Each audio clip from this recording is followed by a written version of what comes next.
Good morning, students. Welcome in English class. In last video, we have discussed about Azam Khan, that how Azam Khan quarrels with the moneylender for his mustache. Now we will see the further story. Now Khan, said the moneylender, I humbled myself because you are doing business with me. You can't expect me to become a mere worm just because you have pawned a trinket with me. If you were pledging some more expensive jewelry, I might consider obliging you a little more. Anyhow, my humble milk skimmer does not look a bit like your valiant tiger mustache. Now, when Azam Khan says to moneylender that down the tip of your mustache, then he says that I am doing business with you, but I am not just a worm in front of you. You have given me a trinket jewelry. Already I told you that you have given me only a piece of jewelry. But if you give me some more jewelry, then I will oblige you. When you are doing business with me, that time I will follow you, not now. If you give me more jewelry, then I will follow you. And he says that my humble milk skimmer. He's saying about his goat mustache, that my goat mustache does not look like your tiger mustache. Bring that tip down, Khan Azam Khan wrote. For the more he had looked at the moneylender's mustache, the more the still upturned tip seemed to him like an effort and imitation of his own. So it's clear. He says to him that bring the tip down. The more he was seeing the tip of his mustache, he was just becoming more angry. He just feeling that it was an imitation of his mustache.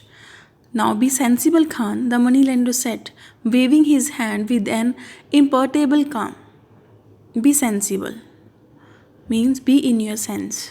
Moneylender says that with his hand with an imperturbable means calm when we are doing some efforts to calm someone. I tell you, turn that tip down or I shall wring your neck, said the Khan. That I will squeeze or twist your neck if you not turn the tip of your mustache down. All right, the next time you come to do business with me, I shall bring that tip down, answered the moneylender cunningly. Very cleverly, he says that when you again come to do business with me, I will do it down. That is fierce, said Chaudhry Chotu Ram, the landlord of the village, who was sitting under that tree opposite. Some persons who are sitting outside under that tree, among them Chaudhry Chotu Ram was also there. He told that it was all right. To be sure, some peasant chimed in sheepishly. Some peasants who are sitting there, they are having sheep mustache. So they also say that to be sure that it's okay. When he will come to you again, that time you will down your mustache. Khan Azam Khan managed to control his murderous intentions mean intention, and walk away. He just controlled himself and walk away from there. But he could not quell his pride, the pride of generation of his ancestor who had worn the tiger mustache as a mark of their high position. But he can't forget his pride, the pride of generations which he got from their ancestors. So their tiger mustache is the mark of their high position. To see the symbol of his honor imitated by a moneylender, this was too much for him. He went home and fetched a necklace which had come down to his family through 7 generations and placing it before the moneylender. Now what he did, he went home and take a necklace which was to him from last 7 generation and he gave it to moneylender. Now will you bring that tip of your mustache down? Again he come to moneylender that now you will take the tip of your mustache down. By all means, Khan, said the moneylender. Yes, I will. But let you see about this necklace. How much do you want for it? Now he asked him that how much you want. Any price will do, so long as you bring the tip of your mustache down, answered Azam Khan. Azam Khan says that as much as will price you can give to me so that you can do the tip of your mustache down. After they had settled the business, the moneylender said, Now, Khan, I shall carry out your will. And he ceremoniously brushed the upturned tip of his mustache down. So what he do? When he do the business, he's a money lender. He's just doing his business with Azam Khan. But Azam Khan was a pridey man. He was feel proud of the ancestors. He said that now I will do.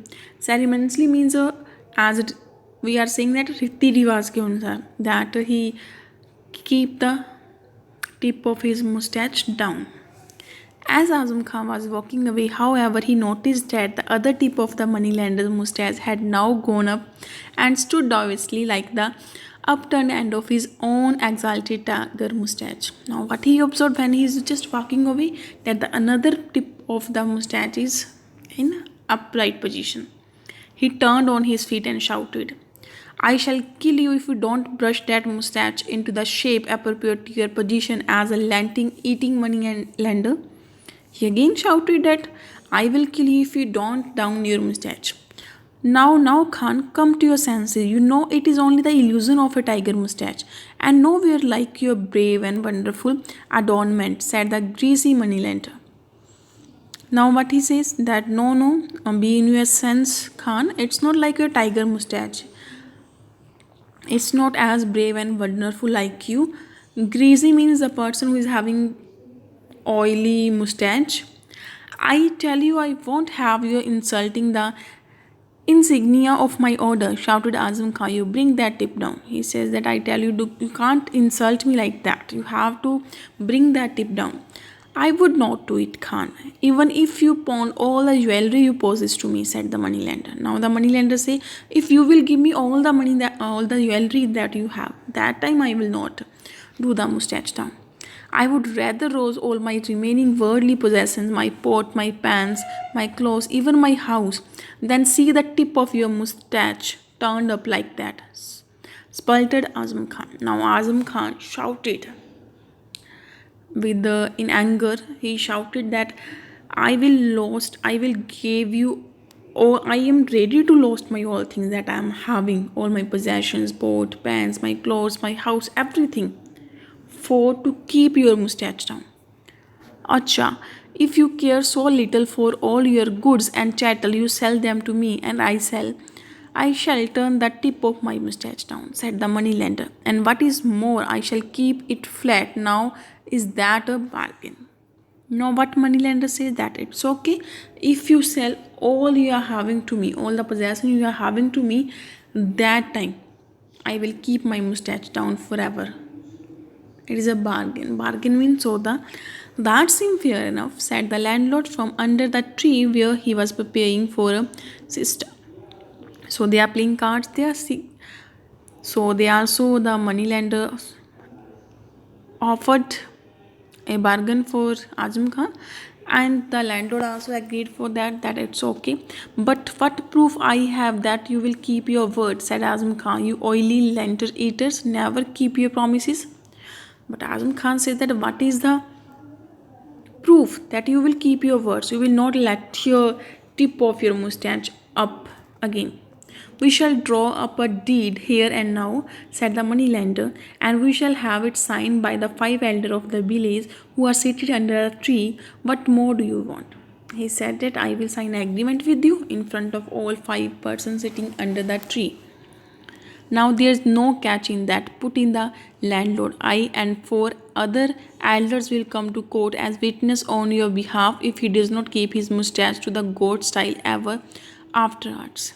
Now the landlord sitting under the tree, he says that with me 4 other elders will also go to court to witness that this person will keep his mustache down forever. I shall excommunicate him from religion if he does not keep his word, added the priest who had arrived on the scene on hearing the hug. So on hearing this fight, priest also reached there. He said that I will excommunicate him from religion. He will be expelled from religion if he will not keep his word. Acha, agreed Azam Khan. And he forthwith had a deed prepared by the petition writer of the village who sat smoking his hubble bubble under the tree, and this document transferring all his household goods and chattels means personal possession he is having, was signed in the presence of the 5 elders of the village and sealed. And the moneylender forthwith brought both tapes of his mustache down and kept them glued in the goat style appropriate to his order. Now what happens? Azam Khan sold his all property to moneylender, and moneylender do the tip of his goat mustache down forever. Only as soon as Azam Khan's back was turned, he muttered into the peasant seated nearby, "My father was a sultan." Now, when Azam Khan went from there, he said that my father was a sultan. And they laughed to see the Khan give a special twist to his mustache as he walked away, maintaining the valiant uprightness to the symbol of his ancient and noble family, though he had become a pauper. When Azam Khan says that his father was a sultan and went away from there and gave a twist to his mustache. So all even then he is also having proud of his family. But now he become a pauper. Pauper means a very poor man. So here we see that for mustache, Azam Khan sold every possession, everything he's having, just to keep his pride. So this is the story. I think it's clear with all. Now about its author is Mulk Rajanand. One of the most celebrated Indian novelists who wrote in English, was born in Peshawar and educated at universities of Lahore, London and Cambridge. His novels include The Untouchable, Coolie, The Sword and the Sequel, Private Life of an Indian Prince, Seven Summers and Morning Face. He also published a number of short stories with reveal a lively sense of humor, a keen eye for the pretensions of the people, and feeling of warm compassion. So this is about author. I think these questions we have done understanding the text and talking about the text now. Appreciation questions are left that we will do in today's assignment. So tomorrow we will start with poems. 2 chapters we have completed of short stories. Now firstly we will do the poems. Okay. Everything is clear with you? Thank you and have a wonderful day to all of you.